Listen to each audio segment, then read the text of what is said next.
मागील 2 ते 3 दिवसांपासून मध्य भारतासह विदर्भात उष्णतेचा पारा सातत्याने वाढत आहे। शनिवारी नागपुरात 44.7 अंश सेल्सिअस कमाल तापमानाची नोंद करण्यात आली होती। मात्र शनिवारच्या तुलनेत रविवारी नागपूरचा पारा किंचितपणे घसरला। रविवारी नागपूरचं कमाल तापमान 44 अंश सेल्सिअस नोंदवण्यात आलं, तर रविवारी विदर्भातील 5 जिल्ह्याचं तापमान 44 अंश सेल्सिअसच्या वर नोंदवण्यात आलं आहे। गेल्या काही दिवसांपासून पारा चढत आहे।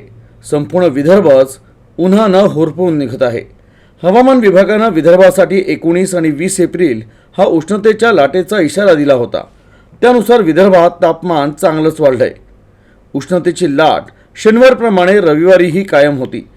उन्हाच्या काहिलीनं नागरिक हैराण झाले आहे। शनिवारच्या तुलनेत रविवारी नागपुरात मात्र कमाल तापमान किंचित घसरलं। शनिवारी नागपुरात 44.7 अंश सेल्सिअस नोंदवण्यात आलं होतं, तर रविवारी नागपूरचा कमाल पारा 44 अंश सेल्सिअस नोंदवण्यात आला।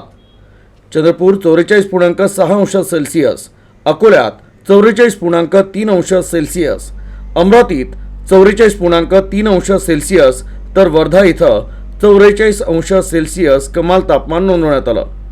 तर यवतमाळमध्ये 43.6 अंश सेल्सिअस, गडचिरोलीत 42.6 अंश सेल्सिअस, गोंदियात 42.2 अंश सेल्सिअस, तर वाशिम इथं 42.2 अंश सेल्सिअस। मात्र विदर्भातील इतर जिल्ह्यांच्या तुलनेत बुलढाणा जिल्ह्यात मात्र कमी तापमान आहे। बुलढाण्यात 39.6 अंश सेल्सिअस कमाल तापमानाची नोंद करण्यात आली। विशेष म्हणजे विदर्भातील 11 पैकी 5 जिल्ह्याचं कमाल तापमान 44 अंश सेल्सिअसच्या वर नोंदवण्यात आलं आहे। नागरिकांनी काळजी घ्यावी असं आवाहन हवामान विभागातर्फे करण्यात आलं आहे।